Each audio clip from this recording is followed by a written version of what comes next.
विष्णु पुराण प्रथम अंश का 17वां अध्याय। हिरण्यकशिपु का दिग्विजय और प्रहलाद चरित। श्री पराशर जी बोले, हे मित्र, उन सर्वदा उदार चरित परम बुद्धिमान महात्मा प्रहलाद जी का चरित्र तुम ध्यानपूर्वक श्रवण करो। पूर्व काल में दीति के पुत्र महाबली हिरण्यकशिपु ने ब्रह्मा जी के वश से गर्वयुक्त सशक्त होकर संपूर्ण त्रिलोकी को अपने वशीभूत कर लिया था। वह इंद्र पद का भोग करता था। वह महान असुर स्वयं ही सूर्य, वायु, अग्नि, वरुण और चंद्रमा बना हुआ था।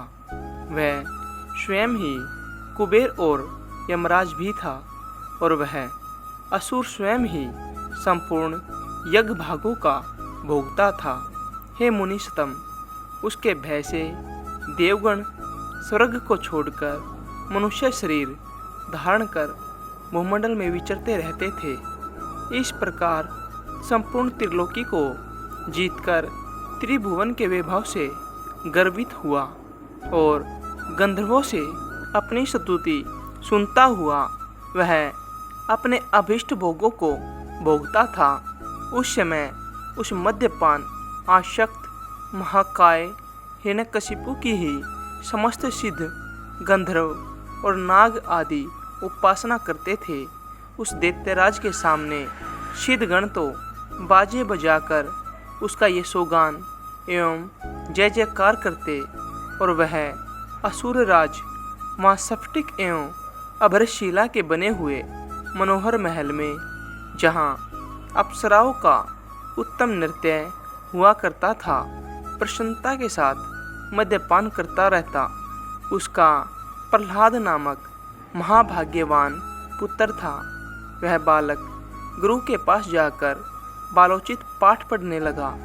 एक दिन वह धर्मात्मा बालक गुरुजी के साथ अपने पिता दैत्यराज हिरण्यकशिपु के पास गया, जो उस समय मद्यपान में लगा हुआ था। अपने चरणों में झुके हुए अपने परम तेजस्वी पुत्र प्रहलाद जी को उठाकर उसके पिता हिरण्यकशिपु ने कहा, वत्स, अब तक अध्ययन में निरंतर तत्पर रहकर तुमने जो कुछ पढ़ा है उसका सारभूत शुभ भाषण हमें सुनाओ।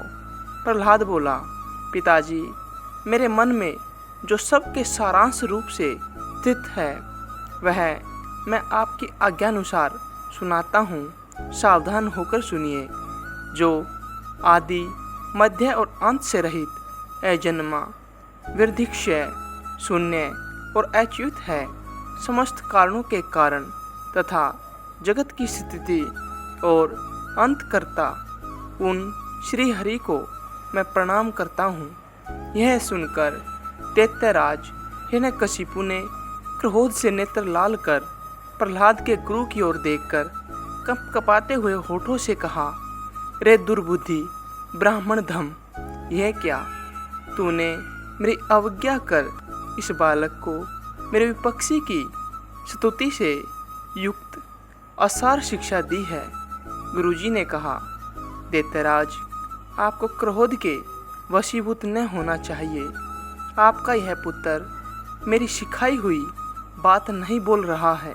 हिरण्यकशिपु बोला, बेटा प्रहलाद, बताओ, तुमको यह शिक्षा किसने दी है? तुम्हारे गुरुजी कहते हैं कि मैंने तो इसे ऐसा उपदेश दिया ही नहीं है। प्रहलाद जी बोले, पिताजी, हृदय में स्थित भगवान विष्णु ही तो संपूर्ण जगत के उपदेशक है। उस परमात्मा को छोड़कर और कौन किसी को कुछ सिखा सकता है? हिरण्यकशिपु बोला, अरे मूर्ख, जिस विष्णु का तो मुझ जगदीश्वर के सामने धृष्टतापूर्वक निशंक होकर बारंबार वर्णन करता है, वह कौन है? प्रहलाद जी बोले, योगियों के ध्यान करने योग्य, जिसका परम पद वाणी का विषय नहीं हो सकता तथा जिससे विश्व प्रकट हुआ है और जो स्वयं विश्व रूप है, वह परमेश्वर ही विष्णु है। हिरण्यकशिपु बोला, अरे मूढ़, मेरे रहते हुए और कौन परमेश्वर कहा जा सकता है। फिर भी तू मौत के मुख में जाने की इच्छा से बारंबार ऐसा बक रहा है। प्रहलाद जी बोले, हे तात, वह ब्रह्मभूत विष्णु तो केवल मेरा ही नहीं बल्कि संपूर्ण प्रजा और आपका भी कर्ता, नियंता और परमेश्वर है। आप प्रसन्न होइए, व्यर्थ क्रोध क्यों करते हैं।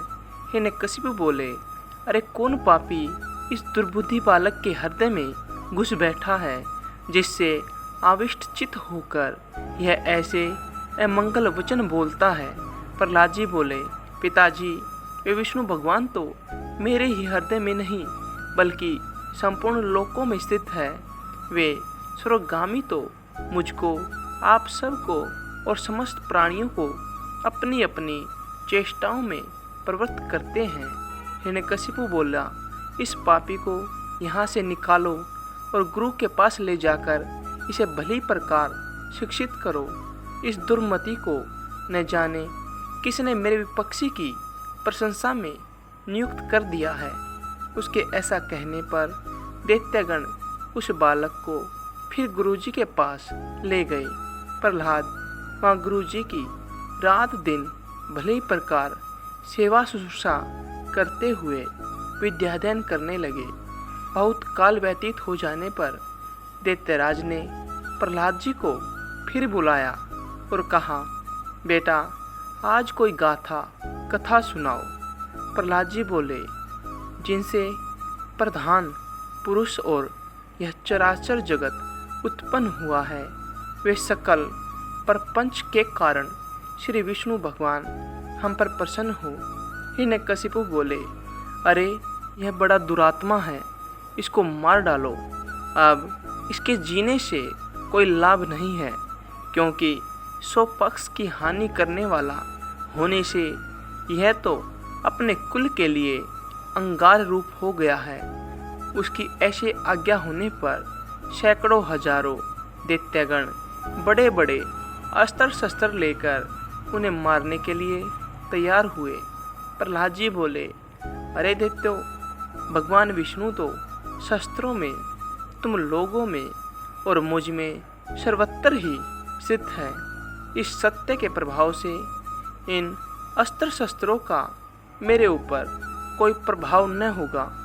तब उन सैकड़ों दैत्यों के शस्त्र समूह का आघात होने पर भी उसे तनिक सी भी वेदना न हुई। वे फिर भी ज्यों के त्यों नवीन बल संपन्न ही रहे। हिरण्यकशिपु बोला, रे दुर्बुद्धे, अब तू विपक्षी की स्तुति करना छोड़ दे। जा, मैं तुझे अभयदान देता हूँ, अब और अधिक नादान मत हो। प्रहलाद जी बोले, हे तात, जिनके स्मरण मात्र से जन्म, जरा और मृत्यु आदि के समस्त भय दूर हो जाते हैं, उन सकल भयहारी अनंत के हृदय में स्थित रहते मुझे भय कहाँ रह सकता है। हिरण्यकशिपु बोला, अरे सर्पो, इस अत्यंत दुर्बुद्धि और दुराचारी को अपने विषाग्नि स्तंभ मुखों से काटकर शीघ्र ही नष्ट कर दो। श्री पराशर जी बोले, ऐसी आज्ञा होने पर अति क्रूर और विषधर तक्षक आदि सर्पों ने उनके समस्त अंगों में काटा, किंतु उन्हें तो श्री कृष्णचंद्र में आसक्त चित रहने के कारण भगवत स्मरण के परमानंद में डूबे रहने से उन महासर्पों के काटने पर भी अपने शरीर की कोई सूची नहीं हुई। सर्प बोले, हे दैत्यराज, देखो, हमारी दाढ़ें टूट गई, मणियाँ चटकने लगी, फणों में पीड़ा होने लगी और हृदय कांपने लगा, तथापि इसकी त्वचा तो जरा भी नहीं कटी। इसलिए अब आप हमें कोई और कार्य बताइए। हिरण्यकशिपु बोला, हे दिग्गजो, तुम सब अपने संकीर्ण दांतों को मिलाकर मेरे शत्रु पक्ष द्वारा मुझसे विमुख किए हुए इस बालक को मार डालो। देखो, जैसे अग्नि से उत्पन्न हुआ अग्नि उसी को जला डालता है, उसी प्रकार कोई कोई जिससे पैदा होता है बाद में उसी के नाश का कारण बनता है। श्री पराशर जी बोले, तब पर्वत शिखर के समान विशालकाय दिग्गजों ने उस बालक को पृथ्वी पर पटक कर अपने दांतों से खूब रोंदा, किंतु श्री गोविंद का स्मरण करते रहने से हाथियों के हजारों दांत उसके वक्षस्थल से टकराकर टूट गए। तब प्रहलाद ने अपने पिता हिरण्यकशिपु से कहा, इन हाथियों के वज्र के समान कठोर दांत जो टूट गए हैं, इसमें मेरा कोई बल नहीं है। यह तो श्री जनार्दन भगवान के महाविपत्ति और क्लेशों के नष्ट करने वाले स्मरण का ही प्रभाव है। हिरण्यकशिपु बोला, अरे दिग्गजो, तुम हट जाओ। दैत्यगण, तुम अग्नि जलाओ, और हे वायु, तुम अग्नि को प्रज्वलित करो, जिसे इस पापी को जला डाला जाए। तब अपने स्वामी की आज्ञा से दानवगण लकड़ी के एक बड़े ढेर में स्थित उस असुर राजकुमार को अग्नि प्रज्वलित करके जलाने लगे। प्रहलाद जी बोले, हे तात, पवन से प्रेरित हुई यह अग्नि भी मुझे नहीं जलाती।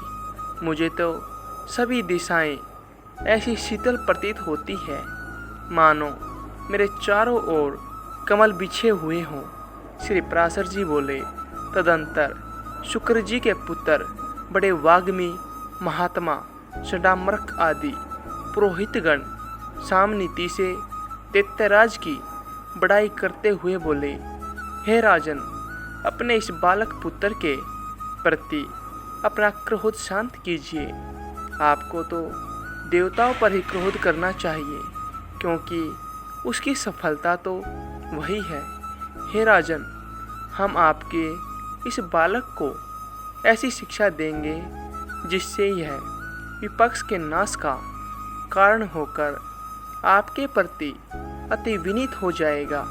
हे दैत्यराज, बाल्यावस्था तो सब प्रकार के दोषों का आश्रय होती ही है, इसलिए आपको इस बालक पर अत्यंत क्रोध का प्रयोग नहीं करना चाहिए। यदि हमारे कहने से भी यह विष्णु का पक्ष नहीं छोड़ेगा, तो हम इसको नष्ट करने के लिए किसी प्रकार न टलने वाली कृत्या उत्पन्न करेंगे। पुरोहितों के इस प्रकार प्रार्थना करने पर हिरण्यकशिपु ने दैत्यों द्वारा प्रहलाद को अग्नि समूह से बाहर निकलवाया। फिर प्रहलाद जी गुरुजी के पास रहते हुए उनकी पढ़ाई पूरी हो जाने पर अन्य दानव कुमारों को उपदेश देने लगे। हे दैत्य कुलोत्पन्न असुर बालको, सुनो, मैं तुम्हें परमार्थ का उपदेश करता हूँ। तुम इसे अन्यथा न समझना, क्योंकि मेरा ऐसा कहने में किसी प्रकार का लोभ आदि कारण नहीं है। सभी जीव जन्म, बाल्यावस्था और फिर यौन प्राप्त करते हैं। उसके बाद दिनों दिन वृद्धावस्था की प्राप्ति भी अनिवार्य ही है। फिर यह जीव मृत्यु के मुख में चला जाता है। ऐसा हम और तुम सभी प्रत्यक्ष देखते हैं। मरने के बाद पुनर्जन्म होता है, यह नियम भी कभी नहीं टलता। इस विषय में श्रुति स्मृति रूप आगम भी प्रमाण है कि बिना उपादान के कोई वस्तु उत्पन्न नहीं होती। पुनर्जन्म प्राप्त कराने वाली गर्भवास आदि जितनी अवस्थाएं हैं, उन सब को दुख रूप ही जानो। मनुष्य मूर्खतावश क्षुधा, तृष्णा और शीत आदि की शांति को सुख मानते हैं, परंतु वास्तव में तो वे दुख मात्र ही है। जिनका शरीर वात आदि दोषों से अत्यंत शिथिल हो जाता है, उन्हें जिस प्रकार व्यायाम सुख प्राप्त प्रतीत होता है, उसी प्रकार जिनकी दृष्टि भ्रांति ज्ञान से ढकी हुई है, उन्हें दुख ही सुख रूप जान पड़ता है। अहो, कहाँ तो कफ आदि महाघृणित पदार्थों का समूह रूप शरीर, और कहाँ कांति, शोभा, सौंदर्य एवं रमणीयता आदि दिव्य गुण। यदि किसी मूढ़ पुरुष की मांस, रुधिर, पीप, विष्ठा, मूत्र, स्नायु, मज्जा और अस्थियों के समूह रूप इस शरीर में वृत्ति हो सकती है, तो उसे नरक भी प्रिय लग सकता है।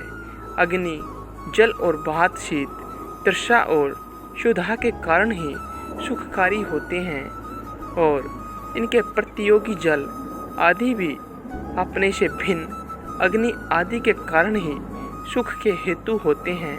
हे दैत्य कुमारों, विषयों का जितना जितना संग्रह किया जाता है उतना उतना ही वे मनुष्य के चित्त में दुख बढ़ाते हैं।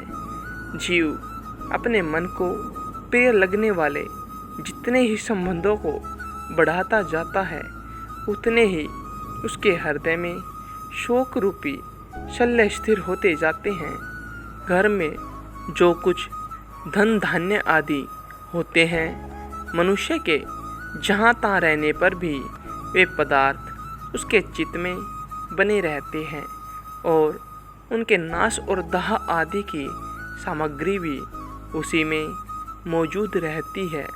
इस प्रकार जीते जी तो यह महान दुख होता ही है, मरने पे भी यम यातनाओं का और गर्भ प्रवेश का उग्र कष्ट भोगना पड़ता है।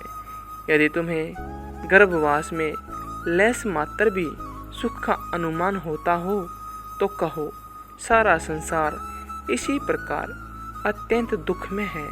इसलिए दुखों के परम आश्रय इस संसार समुद्र में एकमात्र विष्णु भगवान ही आप लोगों की परम गति है।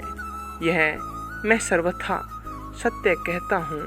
ऐसा मत समझो कि हम तो अभी बालक हैं, क्योंकि जरा, यौवन और जन्म आदि अवस्थाएं तो देखे ही धर्म है।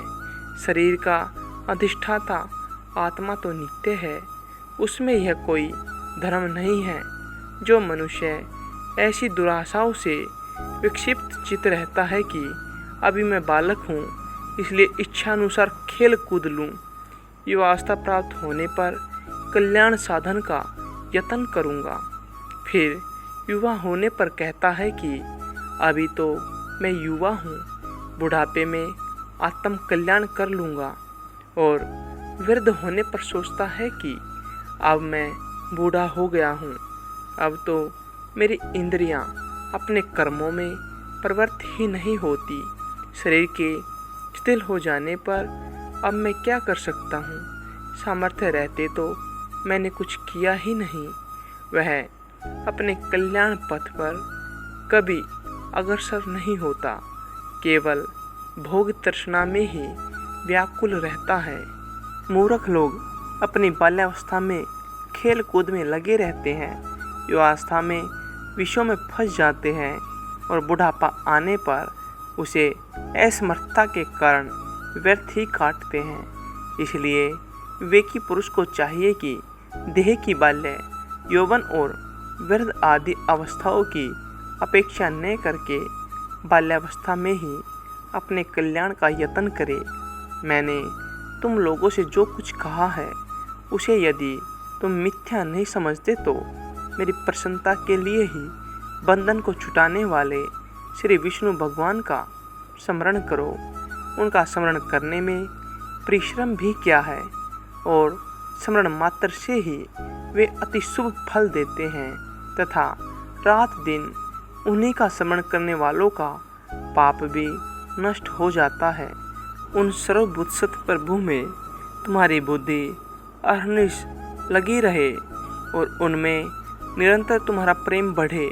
इस प्रकार तुम्हारे समस्त क्लेश दूर हो जाएंगे, जबकि यह सारा संसार ताप तरह से दग्ध हो रहा है। इन बेचारे सोचने जीवों से कौन बुद्धिमान द्वेष करेगा। यदि और जीव तो आनंद में है, मैं ही परम शक्तिहीन हूँ, तब भी प्रसन्न ही होना चाहिए, क्योंकि द्वेष का फल तो दुख रूप ही है। यदि कोई प्राणी वैर भाव से द्वेष भी करे तो विचारवानों के लिए तो वे अहो ये महामोह से व्याप्त है। इस प्रकार अत्यंत सोचनीय ही है। हे दैत्यगण, ये मैंने भिन्न भिन्न दृष्टि वालों के विकल्प कहे, अब उनका समन्वयपूर्वक संक्षिप्त विचार सुनो। यह संपूर्ण जगत सर्वभूत में भगवान विष्णु का विस्तार है, अतः विचक्षण पुरुषों को इसे आत्मा के समान अभेद रूप से देखना चाहिए। इसलिए दैत्य भाव को छोड़कर हम और तुम ऐसा यत्न करें जिसे शांति लाभ कर सके, जो अग्नि, सूर्य, चंद्रमा, वायु, मेघ, वरुण, सिद्ध, राक्षस, यक्ष, दैत्यराज, सर्प, किन्नर, मनुष्य, पशु और अपने दोषों से तथा जवर, नेत्र रोग, अतिसार, प्लीहा और गुलम आदि रोगों से एवं द्वेष, ईर्ष्या, मत्सर, राग, लोभ और किसी अन्य भाव से भी कभी क्षीण नहीं होती, और जो सर्वदा अत्यंत निर्मल है उसे मनुष्य अमल स्वरूप श्री केशव में मनोनिवेश करने से प्राप्त कर लेता है। हे दैत्यो, मैं आग्रहपूर्वक कहता हूँ, तुम इस असार संसार के विषयों में कभी संतुष्ट मत होना। तुम सर्वत्र समदृष्टि करो, क्योंकि समता ही श्री अच्युत की आराधना है। उस अच्युत के प्रसन्न होने पर फिर संसार में दुर्लभ ही क्या है। तुम धर्म, अर्थ और काम की इच्छा कभी न करना, वे तो अत्यंत तुच्छ है। उसे ब्रह्म रूप महावृक्ष का आश्रय लेने पर भी तो निसंदेह मोक्ष रूप महाफल प्राप्त कर लोगे। यहाँ विष्णु पुराण का प्रथम अंश का 17वां अध्याय समाप्त होता है।